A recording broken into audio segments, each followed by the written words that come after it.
Nelpon bojoku sik lah.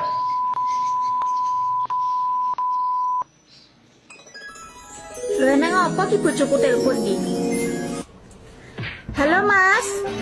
Halo, assalamualaikum. Waalaikumsalam. Piye? Aku nggak mulai, Mak. Lho gak mulai? Iya, Mak. Lah pengen disayang. Alah yo jalan-jalan wae. Apa metu karo Santi? Iya karo Santi. Santi sapa to? Santi sing ning HP neme fotone. Iya, Mak. Iya sing wayu menik-menik kuwi. Iya, Mak. Iya wis ora apa-apa. Lah pirang dina gak mulai? Alah paling 3 dino iki kok, Mak. 3 dina. Iya, Mak. Yo wis gak apa-apa. Wis ora usah melendeh gak masalah, Mas. Lah nek nggak mulai piye to? Lah sampean duwe sangu apa ora? Sangune nipis, Mak. Eh? Gak duwe.